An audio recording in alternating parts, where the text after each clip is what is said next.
ውሃና መድኃኒት ውስጪ እኔ እሰጣታለሁ። ኒካ እሺ በእንኪ ጠጪ።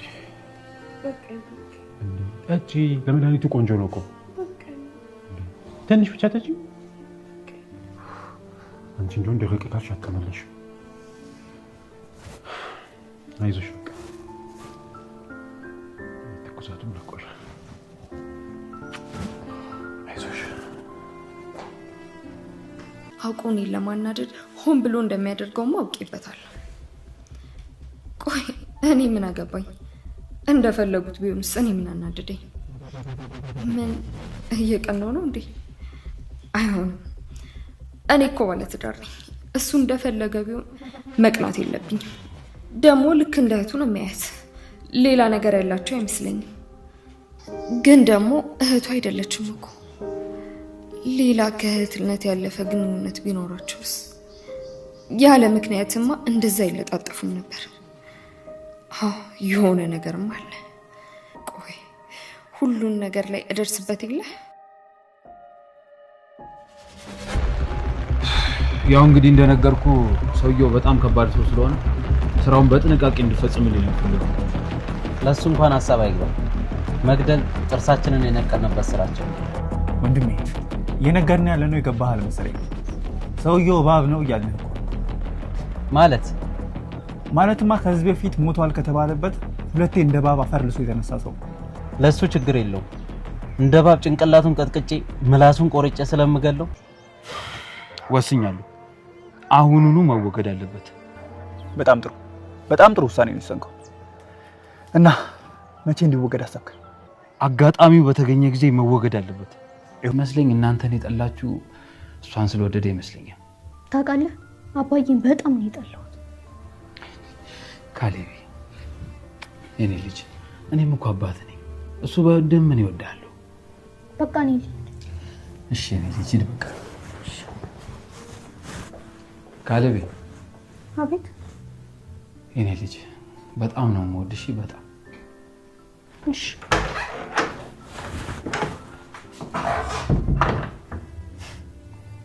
ለሌላ ለምንም ባትሆንም ቢያንስ ለነሱ ይደራስ ምታት ሆነባቸው። ጂል ሰላም ወደ ቻናሌ ቤተሰቦች እንዴት ናችሁልኝ? እንኳን ወደ ሰብለይቱ በሰላም መጣችሁ።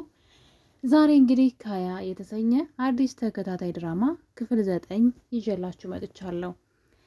በዚህ ድራማ ላይ እንግዲህ ታሪኩ ሲጀምር በጣም በሚወደው ጓደኛ የተከዳው ነው።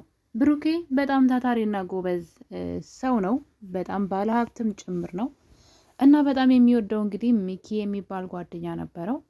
ያ ጓደኛው በሱ በህይወቱ፣ በልጆቹ፣ በሚስቱ፣ በሀብቱ ሁሉ በሱ ህይወት በሙሉ ይቀናበት ነበረ። እሱ ግን በጣም ስለሚወደው አዲስ ቤት እንኳን ሲሰራ ይሄ ቤት ያንተ፣ ይሄ ህንጻ የኔ ነው እና እዚህ እንግዲህ አንተ መኖር ከፈለክ አንድ ክላስ እንሰጣለን እያለ እሱ በፍቅር ያወራው ነበረ። እሱ ግን በውስጡ የእሱን ንብረት እንዴት አድርጎ እንደሚነጥቀው ያስብ ነበረ እና እንግዲህ በምቀኝነትና በቅናት ተነሳስቶ የገዛ ጓደኛውን ብሩኬን ማለት ነው እንግዲህ ሚኪ በመኪና አደጋ ህይወቱ እንዲያልፍ ያደርጋል ማለት ነው። የሚገርመው ነገር ግን እዚህ ጋር እንግዲህ የብሩኬ ሚስት የሆነችው ትርሲት መጀመሪያውንም ከብሩኬ ጋር የተዋወቀችው በሚኪ ምክንያት ነበር። ሚኪ ነው ከብሩክ ጋር ያስተዋወቃት እና እንግዲህ በትዳር ሲኖሩ ሚኪ ጓደኛ ሆኖ የሁለቱም ጓደኛ ሆኖ አብረው እየኖሩ እያለ ነው እንግዲህ በቅናት ተነሳስቶ የእሱን ሁሉ ነገር በመመኘት እሱ እንዲሞት ያደርጋል። ትርሲትም እንግዲህ ከብዙ ጊዜ በኋላ በህይወት የለም ብላ እንግዲህ ባለቤቷ ማለት ነው ብሩክ ሙቷን ብላ እርሟን አውጥታ ጨርሳ፣ ነገር ግን በሚያሳዝን ሁኔታ ሚኪ የሚባለውን ጓደኛውን እሱ ከስር ይል ስለነበር እሱን ያገባችው። ይሄ ነገር በጣም ከባድ ነው። እንግዲህ እሱም እቅዱ ይሄን ነበረ፣ እንዴት አድርጎ እሱ እንደሚያስወግድና የእሱ የሆነን ነገር ሁሉ እንደሚነጥቀው ያስብ ነበረ። እሱ ጓደኛዬ ነው ብሎ ያለውን ነገር ሁሉ ያሳየው ስለነበረ እሱ ደግሞ ይቀናበት ነበረ።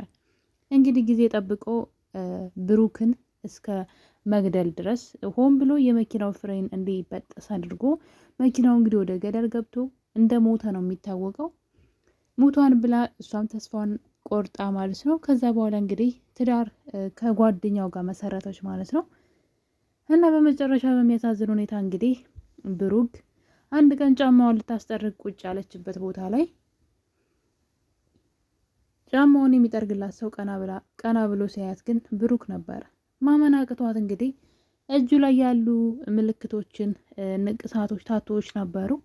እሱን በማየት ነው እሱ ባለቤቷ የልጆቹ አባት ብሩክ እንደሆነ ያወቀችው።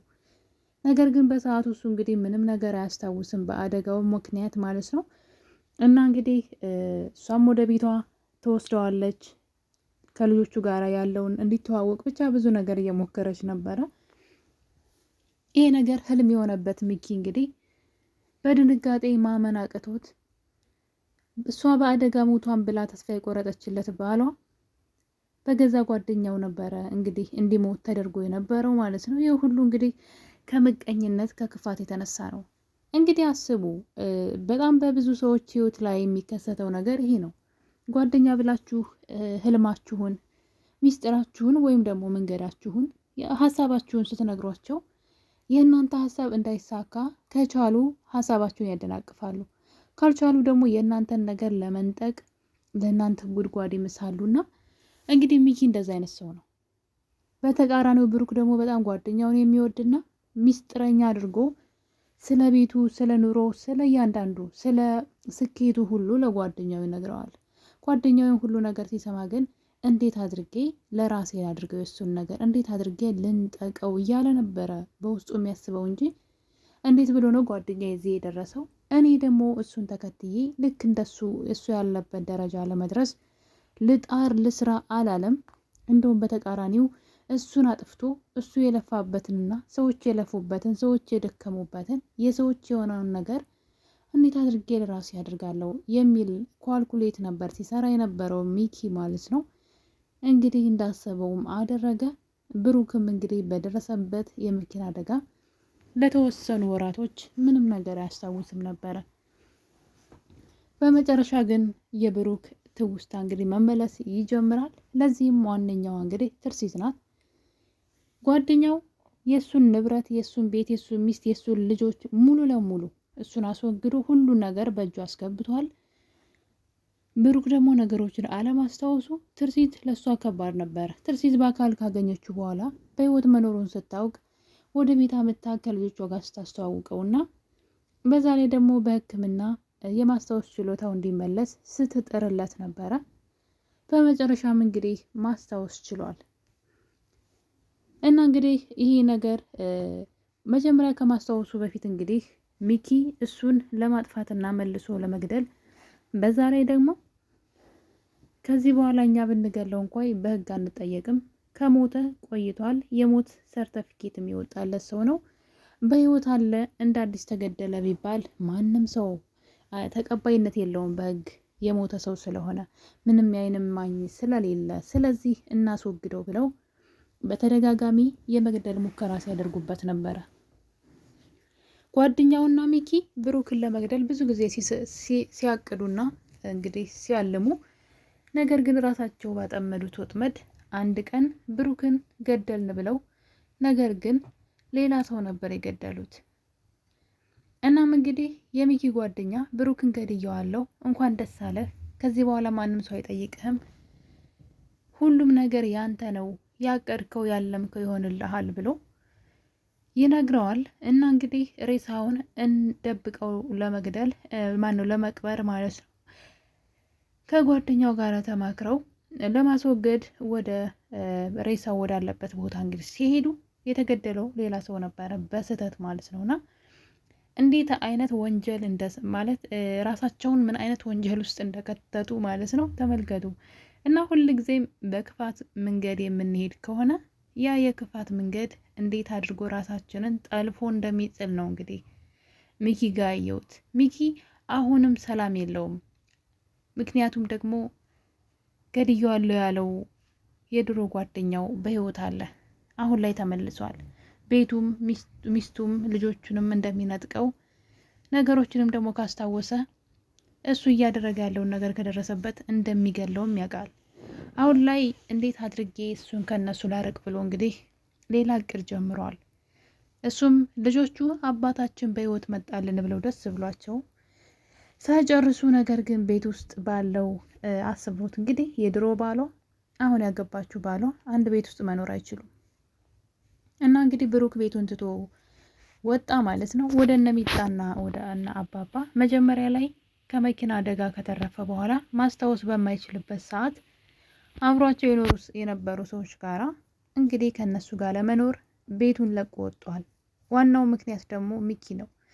ሚኪ እየተናገረውና መጥፎ ቃላቶችን እየተናገረ በዛ ላይ ትርሲትን ደግሞ ማይሆን ቃል ሲናገር ስለሜ ብሩክ ተመልሶ ወደ ነበረበት ወደ ጫማ መጥረጉ ስራው ተመልሶ ነበረ።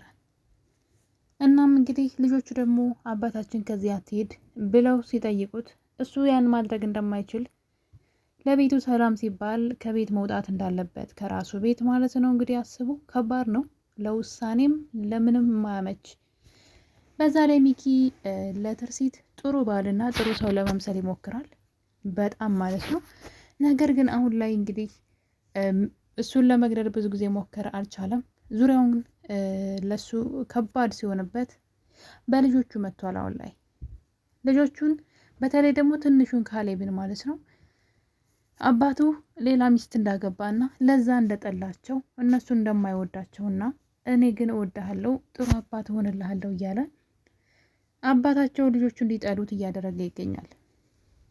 አሁን ደግሞ በልጆቹ መጥቷል። ትርሲት መጀመሪያ ላይ ባሏን መቼም ቢሆን ካንተ ውጭ ሌላ ሰው ላይም በቃ አንዴ ብሩክ ሙቷን ብዬ አንተን አግብቻለሁ፣ ካንተ ጋር ደስተኛ ነኝ፣ በዚህ ሀሳብ እንዳይገባህ እያለች ሚኪን ስትነግረው ነበረ። ነገር ግን አሁን ነገሮች እየተቀያየሩ ነው። ትርሲት መቅናት ጀምራለች። መቅናት ብቻ ሳይሆን እንደገና የብሩክ ፍቅር እያገረሸባት ያለች ትመስለኛለች።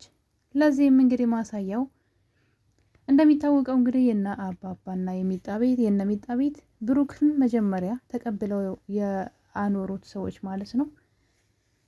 ያኔ ምንም ሳያስታውስና ቤተሰብ ሳይኖረው እንደ ዘመድ የተቀበሉት አባባና ልጃቸው ሚጣ ቤታቸው ተቃጥሏል። በዛ የተነሳ እንግዲህ ልጅቷም የልብ ድካም ይዟት ሆስፒታል ገብታ ነበረ። በመጨረሻ እነ ትርሲት ሕክምናቸውን ችለው ወደ እነ ትርሲት ቤት ለተወሰነ ጊዜ ለመኖር ሄደዋል።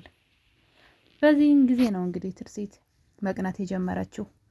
ልጅቷ ብሩክን በጣም ነው የምትወደው። ሚጣ በጣም ሲበዛ ብሩክን ትወደዋለች። እናም በመጨረሻም እንግዲህ አሁን ታማ ደግሞ ሲንከባከባትና እሱ ካላበላኝ፣ እሱ እንደዚህ ካላነሳኝ፣ እሱ ካላስቀመጠኝ እያለች እንግዲህ ልጅቷ እንደለመደችው ከብሩክ ላይ መቅበጥ ጀምራለች። ይህ ነገር ትርሲት አላስደሰታትም። እኔን ለማስቀናት ሆን ብላ ነው ይሄን ነገር የምታደርገው ብላ እንግዲህ ደግሞ ራሷን ዘወር ብላ በመጠየቅ እኔ እኮ ባለትዳር ነኝ፣ ምን እየሆንኩኝ ነው፣ እሱ ያለፈ ታሪኬ ነው እያለች ትርሲት መወዛገብ ውስጥ ገብታለች። አሁንም ብሩክን ትወደዋለች። በእርግጥ ትወደዋለች፣ ሞቶባት ነው እንጂ እሷን ፈታው ወይም ተጣልተው አይደለም። በዛ ላይ ልጆቹም ንብረቱም ሁሉም ነገር የሱ ነው። እሷን ጥፋተኛ የገዛ ጓደኛውን አግብታ የጠበቀችው። የፈለገ ቢሞትና ማግባት እንኳን ብትፈልግ የገዛ ጓደኛውን ልታገባ አይገባትም ነበረ። ትርሲት አሁን ላይ እንደገና ብሩክን ማፍቀር ጀምራለች። ሙቷን ብላ የረሳችው ባሏ በህይወት መጥቶ አሁን ላይ መንታ መንገድ ላይ ቆማለች። ሚኪ ለእሷ ጥሩ ሰው ይመስላል፣ ውስጡ ግን በጣም ክፉ ሰው ነው። ነገር ግን ከእሷ ፊት ስለሚያስመስል ያለምንም ጥፋቱ እሱን መጥራት አትችልም። የድሮ ባሏ ደግሞ የልጆቹ አባት ሙቷን ብላ የቀበረችው ሰው በህይወት ኑሮ አሁን መጥቷል። ትርሲት ለውሳኔ ተቸግራለች። ካያ ድራማ ክፍል 9 እንግዲህ ክፍል 8 ይሄን ይመስል ነበረ። በክፍል 9ስ ምን ሊፈጠር ይችላል? ትርሲት ምን ልትወሰን ትችላለች? ብሩክ ከዚህ በላይ እዛ ቤት ከቆየ ነገሮች አይበላሹባትም ወይ? ወይም ደግሞ የእሱ ፍቅር ከዚህ በላይ አገርሽቶባት ባሏን ልትከዳው አትችልም ወይ? አጓጊ የሆነው ኪያ ድራማ በቀጣይ እስከምንገናኝ የዛሬ ይመስል ነበረ። ሰላም ቆዩልኝ።